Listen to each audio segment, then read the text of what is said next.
Bonjour et bienvenue à tous pour cette vidéo qui va parler de machines moléculaires en s'appuyant sur l'exemple des caténanes. Alors les caténanes sont un ensemble de deux molécules circulaires imbriquées l'une dans l'autre, comme pourraient l'être deux anneaux. Les caténanes, et plus généralement les machines moléculaires, font partie du domaine de la chimie que l'on appelle chimie supramoléculaire. Et c'est donc ce domaine, du moins une petite partie, dont on va parler aujourd'hui dans cette vidéo. En chimie, on aime jouer avec des molécules de toutes sortes, des plus simples à des molécules un petit peu plus complexes. Il s'agit d'assemblages d'atomes entre eux qui, ensemble, vont construire petit à petit des molécules. Et en assemblant ces atomes, on peut construire des molécules de taille plutôt conséquente. Pour définir la chimie supramoléculaire rapidement, on peut parler de l'étude des interactions entre les molécules, sur des édifices bien souvent assez grands. Il s'agit d'un concept assez récent, dont l'un des événements phares a été le décernement du prix Nobel de chimie en 1987 à Jean-Marie Lehn, chimiste français de l'université de Strasbourg. Et oui, Strasbourg ce n'est pas seulement la ville des bretzels et du bon marché de Noël. Alors 1987, ça peut paraître vieux, mais sur une chimie qui a des millénaires, ça fait pas beaucoup.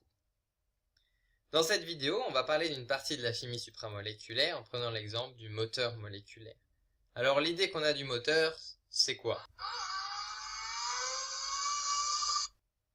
Le mot molécule fait référence à la chimie, forcément. On va pouvoir mettre en mouvement une molécule, une partie d'un assemblage avec plusieurs molécules, à l'aide d'un signal extérieur. Il y a donc deux choses importantes, mettre en mouvement et signal extérieur pour une machine moléculaire.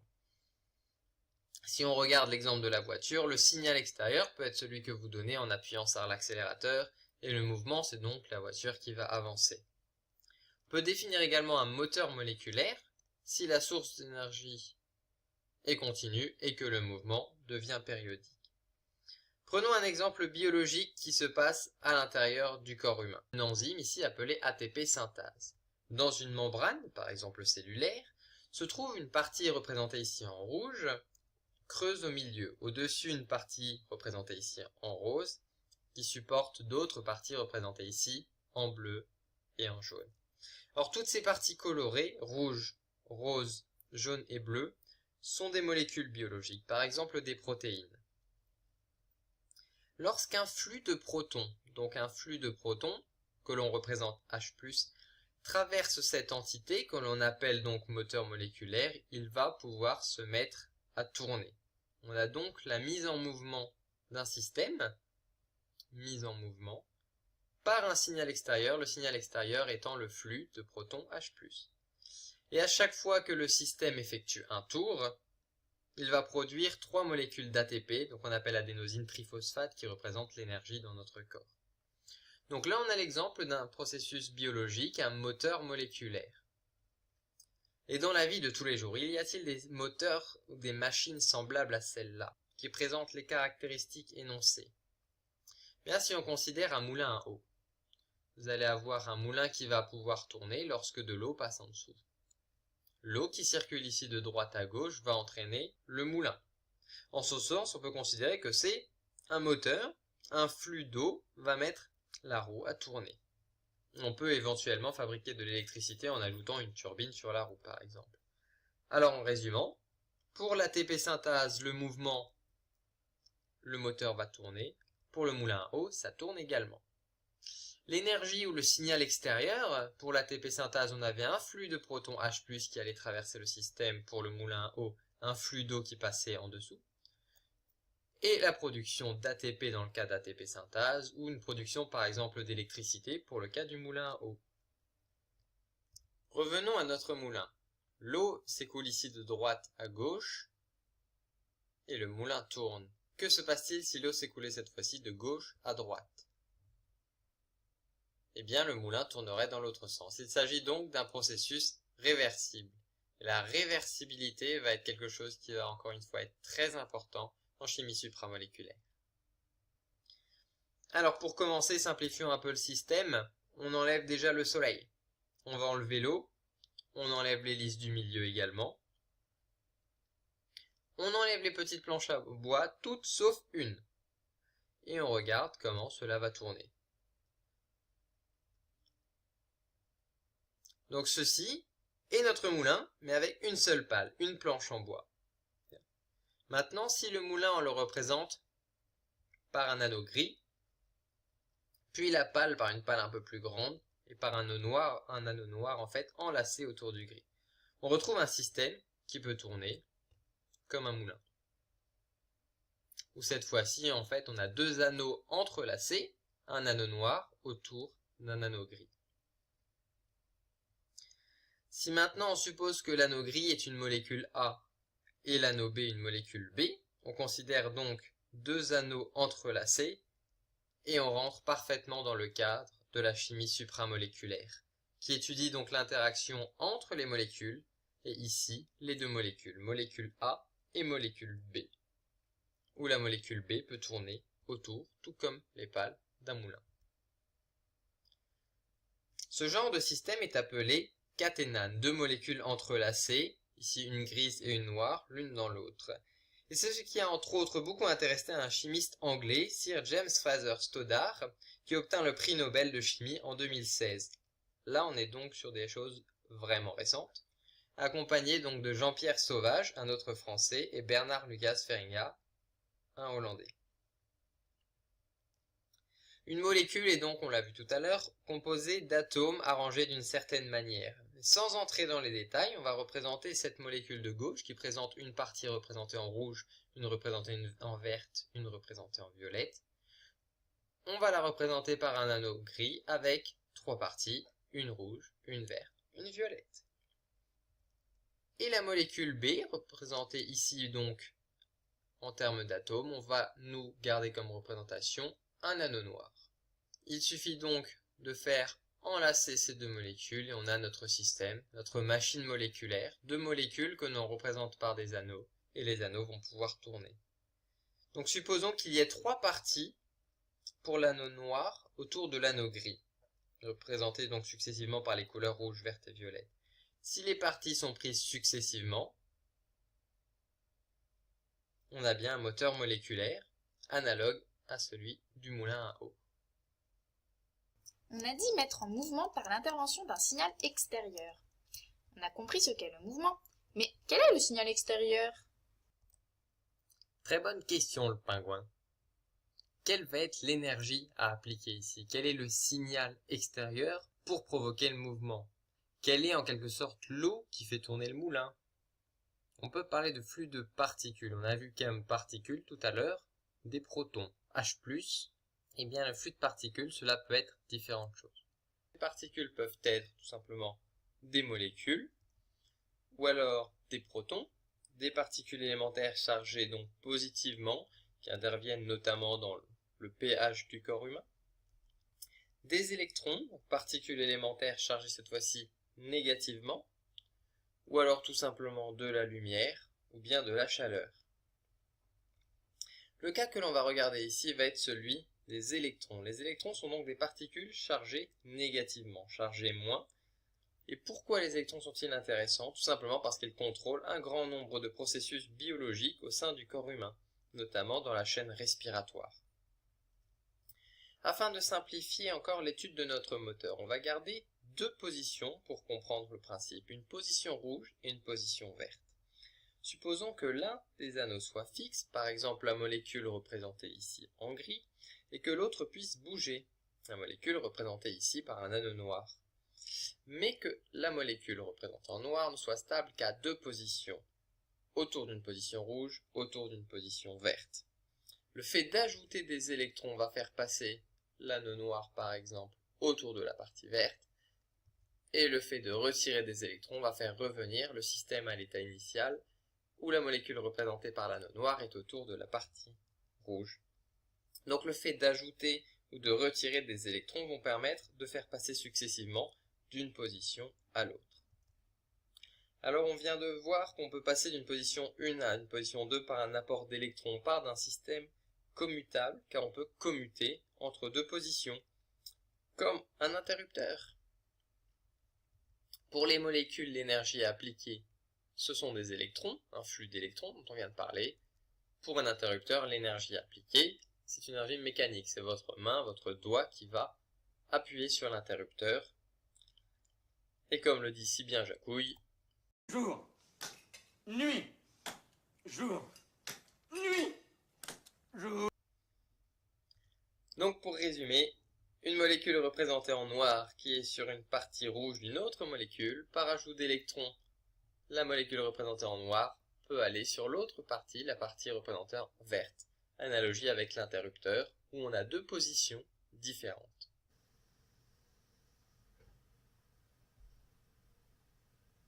Mais comment ça fonctionne? J'y viens. On peut définir deux classes d'interactions. Les interactions dites covalentes, qui vont faire intervenir de réelles liaisons entre deux atomes au sein d'une molécule, comme si vous reliez deux trombones. L'un dans l'autre, si vous tirez dessus, vous aurez du mal à les enlever, bien sûr, sauf si vous tirez vraiment très fort. Et on définit également les interactions non covalentes. Ce ne sont pas de réelles liaisons chimiques entre les atomes, mais c'est un peu comme quand vous avez très faim et vous passez devant votre frigo. Il n'y a physiquement rien qui vous arrête, mais vous êtes tenté de vous y arrêter, un petit peu comme cette tablette de chocolat. Ces interactions dites non covalentes, il y en a plusieurs. On ne va pas tous les décrire ici. On en cite quelques-unes, notamment des liaisons hydrogènes, qui vont avoir lieu dans certains cas particuliers, en présence d'un atome d'hydrogène. On a également des interactions coulombiennes entre espèces chargées, on y reviendra bientôt, ou des interactions hydrophobes, où les molécules qui n'aiment pas l'eau, qui ont tendance à être non miscibles à l'eau, comme l'huile par exemple, vont se rassembler pour être le plus loin possible de l'eau, en quelque sorte. Ce qui va nous intéresser, nous, en chimie supramoléculaire, ce sont les interactions non covalentes entre les molécules. Ces interactions vont être responsables de la position des anneaux. Alors les interactions coulombiennes. Il faut savoir que deux charges de même signe vont se repousser. Ici, on considère deux sphères de charge moins, avec présence du signe moins. Elles vont donc avoir tendance à s'éloigner l'une de l'autre. Par contre, deux charges de signe opposés s'attirent. Ici, une charge plus en bleu et une charge moins en jaune vont avoir tendance à se rapprocher.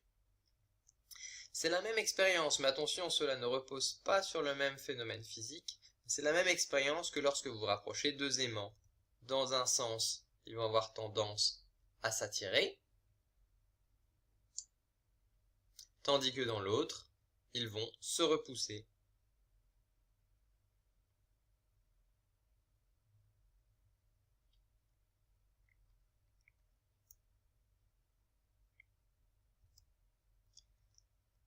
L'état de départ est donc une molécule ici en grise avec deux parties, une partie rouge, une partie verte, et une molécule représentée ici en noir.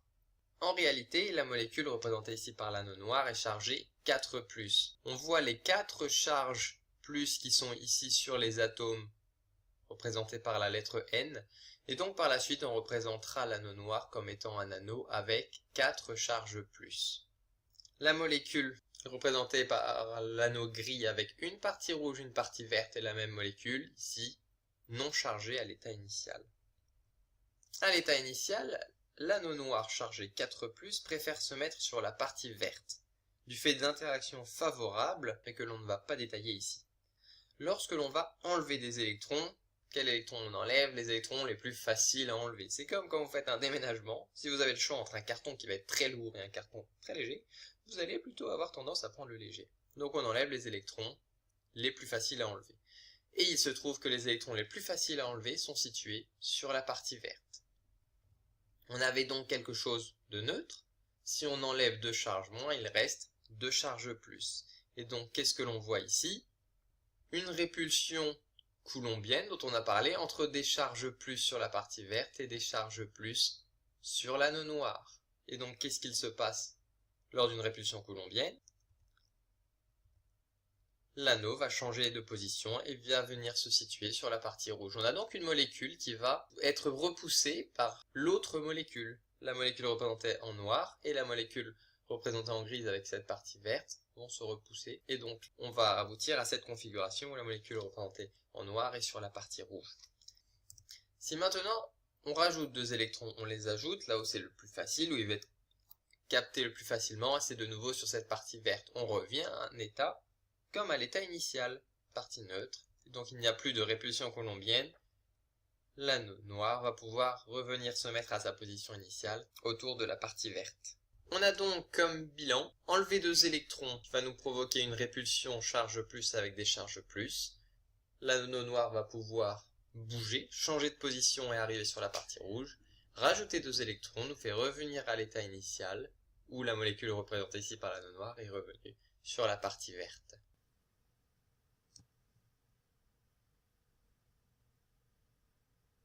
Donc si j'ai bien compris, on met des électrons sur les molécules et par affinité ou répulsion électronique, la molécule représentée par l'anneau noir se met à un endroit ou à un autre. Mais comment on sait que la molécule est à tel ou tel endroit? Très bonne question. Parce que là, sur le dessin, cela se voit. Mais en laboratoire, on ne voit pas les molécules qui ont une taille de l'ordre du nanomètre, soit 0,000000001 mètre. On peut donc se demander comment différencier les cas où la molécule représentée par l'anneau noir, ici, est autour de la partie verte, ou lorsque la molécule représentée ici par l'anneau noir est sur la partie rouge. Parce que, en effet, la molécule noire ne va pas nous dire « Youhou, je suis sur le vert. ni même Et maintenant, je suis sur le rouge. » il va nous falloir des propriétés différentes qui vont nous permettre de savoir dans quel cas la molécule représentée en noir est sur la partie verte ou sur la partie rouge. Et les propriétés différentes sont ici la couleur. Donc le système, lorsque la molécule noire est autour de la partie verte, va avoir une couleur verte. Ces molécules en solution donnent une couleur verte. Et lorsque la partie noire est autour de la partie rouge, la solution est de couleur rouge. On va donc pouvoir faire varier les couleurs vert, rouge, vert, rouge, vert, rouge, en fonction de la quantité d'électrons que l'on va mettre ou enlever. Waouh, en plus c'est super beau! On revient donc au nom de système commutable et l'analogie effectuée précédemment avec l'interrupteur. Quand vous appuyez sur l'interrupteur, vous ne savez pas dans quel sens passent les électrons qui constituent le courant, ni comment est le circuit électrique dans les murs. Mais vous savez que dans un sens, vous aurez de la lumière, et dans l'autre sens, vous aurez du noir. C'est bien le mouvement des électrons, donc du courant en quelque sorte, qui va produire la variation de lumière. Bien, on appelle ces molécules des molécules électrochromes, qui vient de électro pour électron, et de chrome pour la couleur. La variation de la couleur est due à la variation du nombre d'électrons.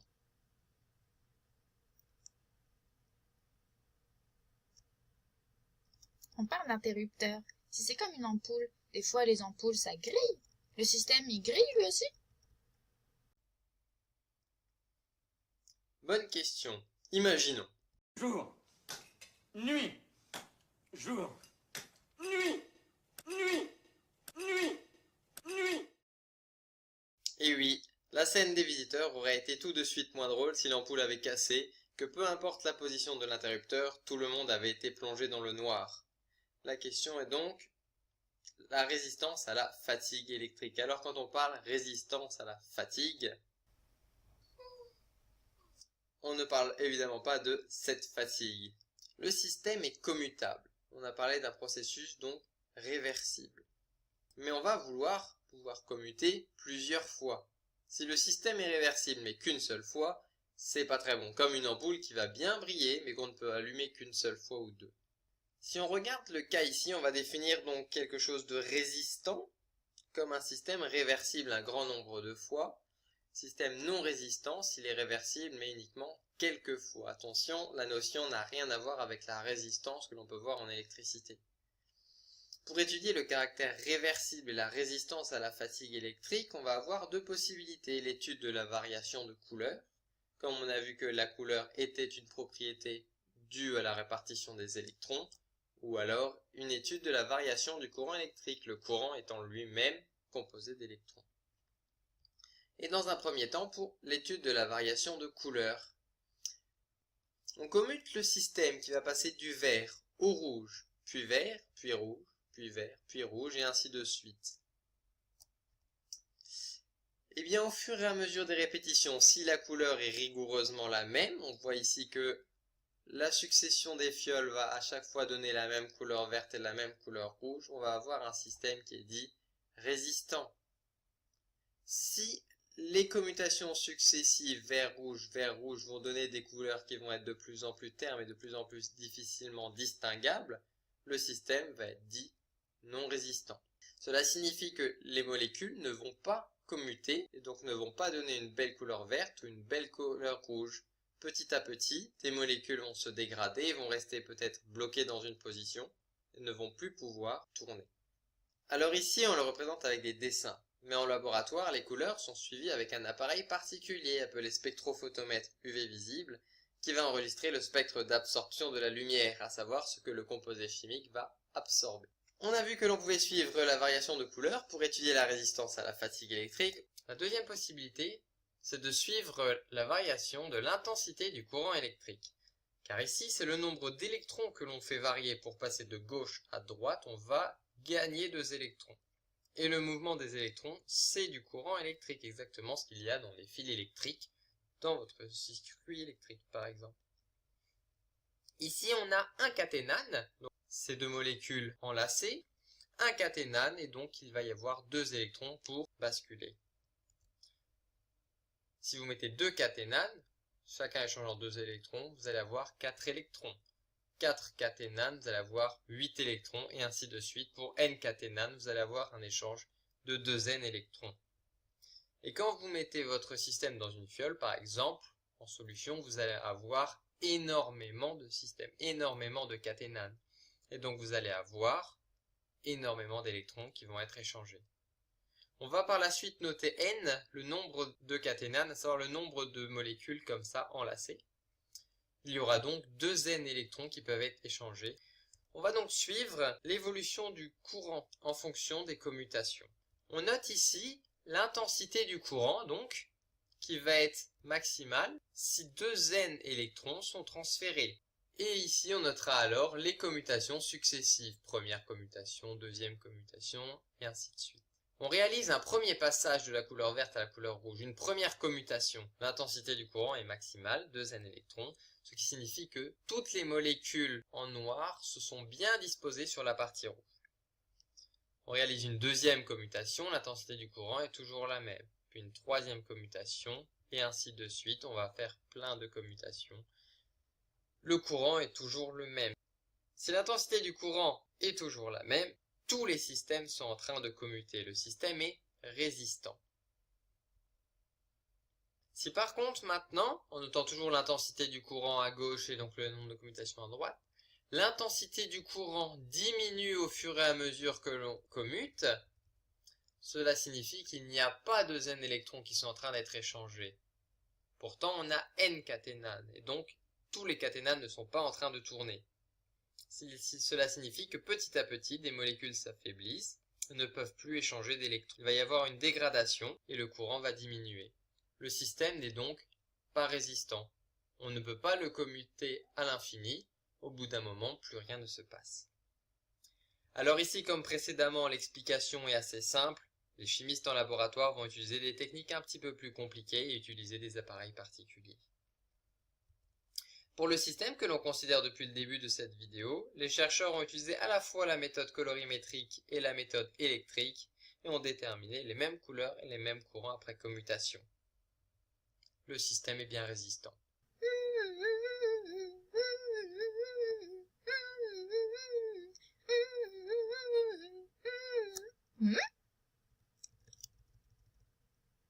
Donc, pour vérifier si le système est bien résistant à la fatigue, on fait plein de basculements. Mais ça doit être super long, non? On veut faire donc plein de basculements. Combien de temps prend un basculement? Une commutation, un passage vert-rouge. Souhaite évidemment une réponse rapide. Si vous appuyez sur l'interrupteur, la lumière s'allume. Vous n'avez pas envie d'attendre.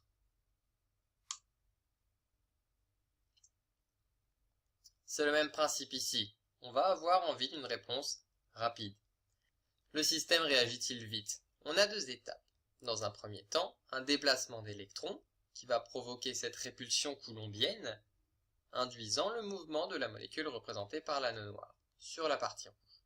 Tout comme la lumière qui s'allume instantanément lorsque vous appuyez sur l'interrupteur, on va supposer le déplacement d'électrons étant instantané. Il reste le mouvement de la molécule représentée par l'anneau noir. Mais a-t-il lieu instantanément? Ou bien est-ce que cela prend du temps?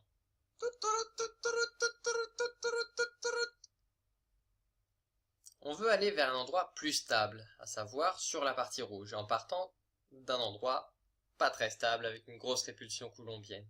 Mais pour cela, il faut parcourir toute une partie de la molécule représentée ici en grise, une partie qui peut être plus ou moins longue en fonction de la molécule représentée en gris ici. Eh bien, on peut déterminer des constantes chimiques qui déterminent la vitesse de déplacement. Et en fait, cela dépend beaucoup de l'environnement physique, dépend du milieu. Rapide en solution, un peu plus lent dans des milieux visqueux. Et oui, essayez de remuer une cuillère dans de l'eau, essayez de remuer une cuillère dans de la mayonnaise un peu épaisse. Avec la même vigueur, vous irez moins vite dans le milieu le plus visqueux, à savoir la mayonnaise. C'est pourquoi dans des milieux visqueux, bien souvent avec des polymères, ça va frotter. Donc l'anneau noir va mettre beaucoup plus de temps parce qu'il va frotter davantage, rencontrer une plus grande résistance pour aller jusqu'à la partie rouge.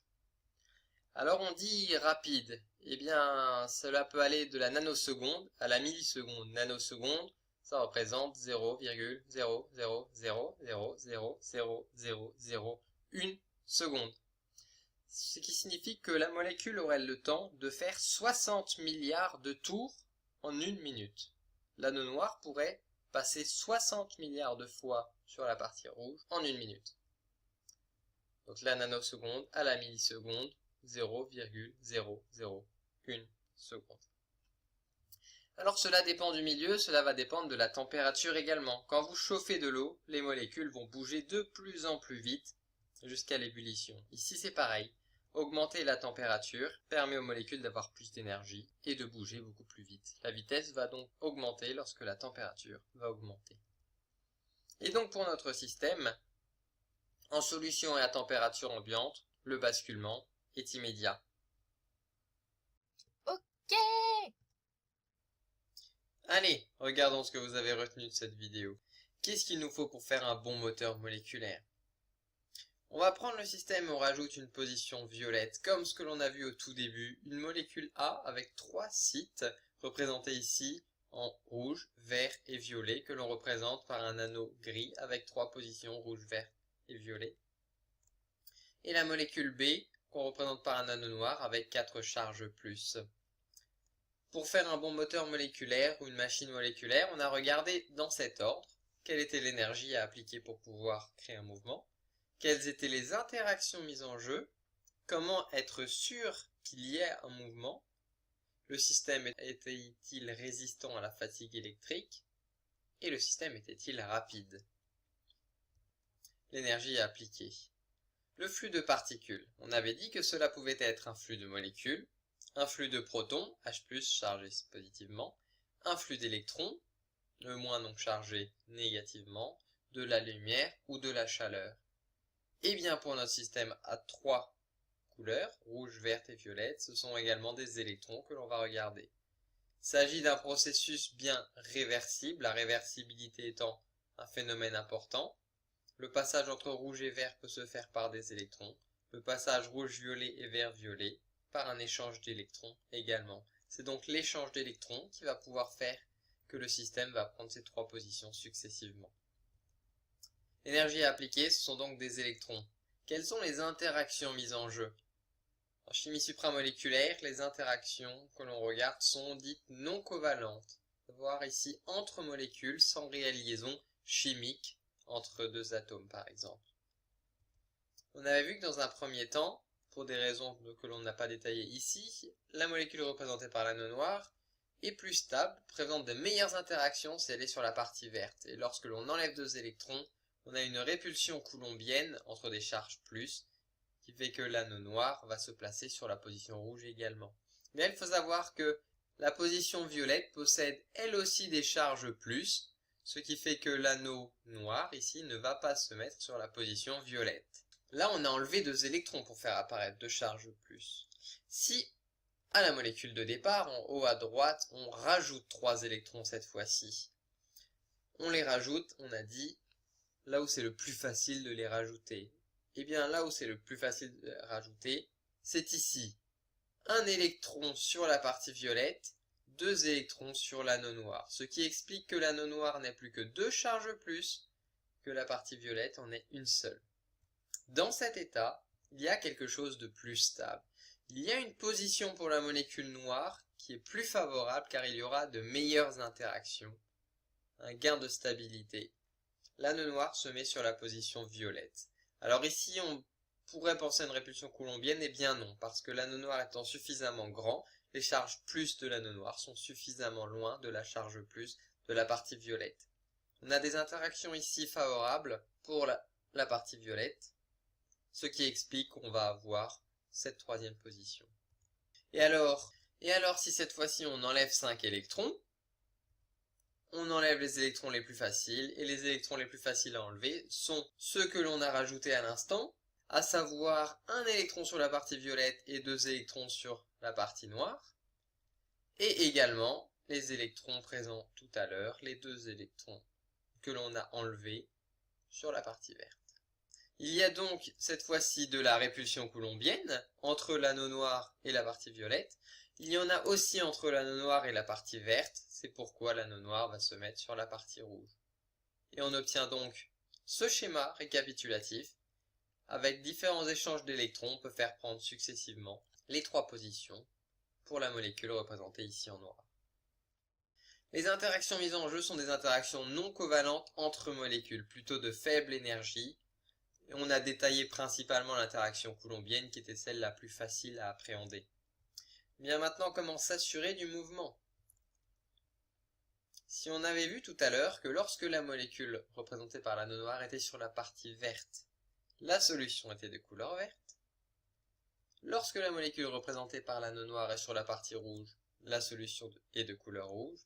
Et lorsque l'anneau noir est sur la partie violette, attention, la solution est de couleur violette. Comme quoi la vidéo a été bien réalisée. On peut donc s'assurer du mouvement par des propriétés particulières. Ici, la propriété, c'est que les molécules vont être électrochromes. La couleur va dépendre du nombre d'électrons. En fonction du nombre d'électrons que l'on ajoute ou que l'on enlève, la solution que l'on va avoir va prendre différentes couleurs.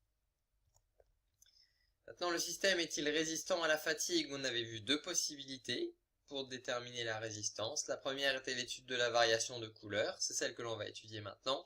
La deuxième était l'étude de la variation du courant. Si l'on regarde donc la variation de couleur, une première commutation fait passer de vert à rouge, une seconde de rouge à violet, et on continue à vert, rouge, violet, vert, rouge, violet, et ainsi de suite. Si la couleur est rigoureusement la même à chaque fois, le même vert, le même rouge, le même violet, on n'a pas de dégradation et le système ici est résistant. Il s'agit donc d'un processus réversible un très grand nombre de fois. Il reste à voir si le système est rapide, à savoir que les commutations vont avoir lieu de manière instantanée. Le système réagit-il vite? On a vu précédemment qu'il y avait 2 étapes, un déplacement d'électrons, qui allait être instantané, on l'a admis, et le mouvement de la molécule représentée par l'anneau noir ici, qui lui dépendait du milieu et de la température. Et en solution à température ambiante, pour le système à 3 couleurs ici, on a un mouvement immédiat également. L'énergie appliquée sont des électrons, les interactions mises en jeu des interactions non covalentes. On s'assure du mouvement par des propriétés particulières. Le système ici est réversible un très grand nombre de fois. On l'appelle résistant à la fatigue électrique et le mouvement est immédiat. Et le lien entre le système étudié ici avec les 3 couleurs et le moulin, le voilà. C'est le même principe. Le moulin qui va tourner avec de l'eau. Il est bien joli ton système, mais à quoi ça sert? C'est une bonne question, et l'on va de suite voir les applications de tels systèmes. À travers différentes applications, on va essayer de montrer les principaux domaines où ce système peut être utilisé. Dans un premier temps, pour le stockage de l'information. Ce qu'il faut savoir pour le stockage de l'information, donc par exemple pour un ordinateur ou différents systèmes comme ça, on va utiliser le système binaire, à savoir on veut juste un système permettant de basculer entre deux positions, comme un interrupteur.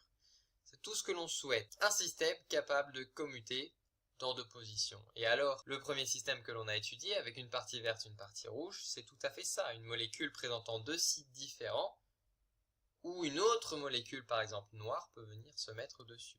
Si maintenant on essaye de casser ce système, on casse la molécule grise et au lieu de la faire comme un cercle, refermé sur elle-même, on a ouvert la molécule et on l'a mise toute droite.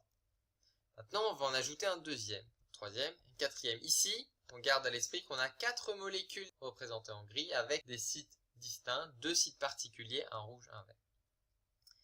On peut maintenant greffer ces molécules sur un support, glisser d'autres molécules noires comme on l'a fait tout à l'heure et greffer les autres molécules sur un support en haut également.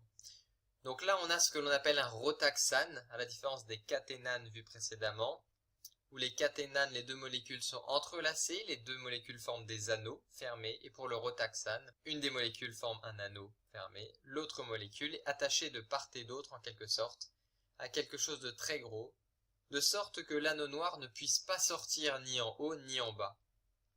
Et alors on va avoir différentes positions pour les anneaux. Imaginons que les 4 sont sur la position verte, mais on peut également en mettre un sur la position rouge, ou un autre sur la position rouge, ou 2 sur la position rouge, ou encore 3 sur la position rouge.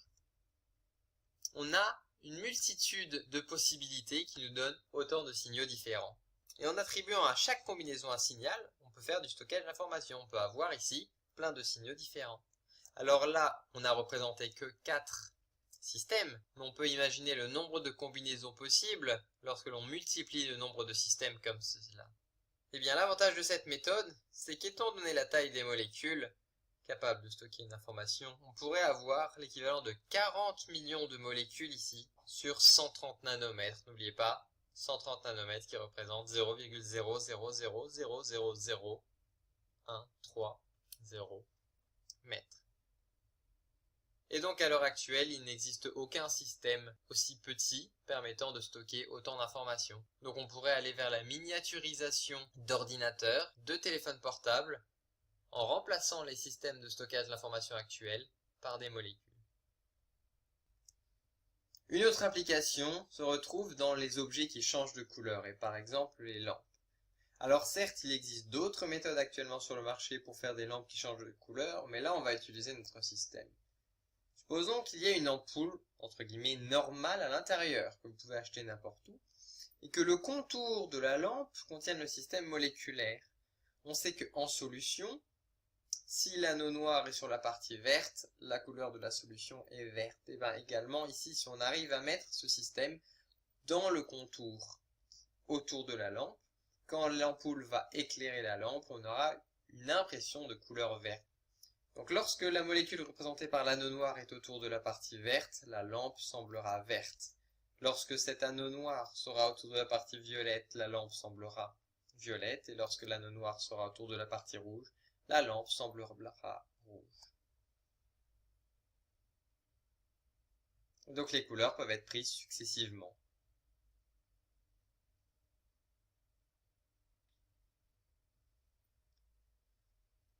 On pourrait par la suite imaginer d'autres systèmes, comme ce changement de couleur de voiture, qui pourrait être réalisé par de telles molécules. Avec un interrupteur, la couleur de la voiture peut changer. Je veux la même! Mais t'es un pingouin, t'as pas le permis? Enfin, une dernière application peut se retrouver dans les sondes à électrons. La couleur est provoquée par un changement d'électrons. On peut faire donc des sondes qui vont nous renseigner sur le nombre d'électrons en fonction de la couleur de notre système. En milieu biologique, les électrons interviennent dans beaucoup de processus. Imaginons cette sonde. Lorsque le milieu est pauvre en électrons, l'anneau noir va rester autour de la partie rouge et le milieu semblera rouge. Si on met cette même molécule dans un milieu riche, L'anneau noir va migrer sur la partie violette et la solution sera violette. Et lorsque cette même molécule ira dans un milieu intermédiaire, ni trop riche ni trop pauvre en électrons, l'anneau migrera sur la partie verte et le milieu semblera vert. Maintenant, en mettant le système de molécules dans les trois milieux, en fonction de la couleur, on peut directement dire qui est le plus riche en électrons. Celui qui est rouge sera pauvre en électrons, celui qui sera violet sera riche en électrons, et celui qui sera vert sera intermédiaire. La couleur nous dit directement quel milieu est plus riche que l'autre en électrons. Alors, comme dernier résumé, on a parlé donc dans cette vidéo de machines moléculaires, un assemblage moléculaire qui était possible de mettre en mouvement par l'intervention d'un signal extérieur. On a pris comme exemple des caténanes, deux molécules circulaires imbriquées l'une dans l'autre. On a parlé d'un certain nombre de concepts liés à la chimie supramoléculaire. On a appliqué une énergie pour mettre en route la machine moléculaire. Et c'est à travers des interactions non covalentes entre molécules qui sont plutôt de faible énergie que le système peut tourner. Grâce à des propriétés particulières, on peut visualiser quand ce système est en train de tourner. Il ne faut pas oublier que le processus doit être réversible pour que la machine puisse faire plus d'un tour. Voilà, je vous remercie d'avoir suivi ma vidéo, j'espère qu'elle vous a plu et je vous dis à bientôt. Salut!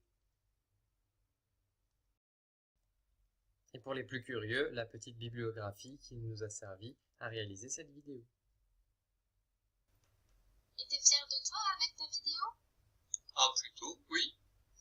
Bon, bah, si t'as besoin de moi, tu me trouveras dans mon igloo près d'un bon feu de cheminée.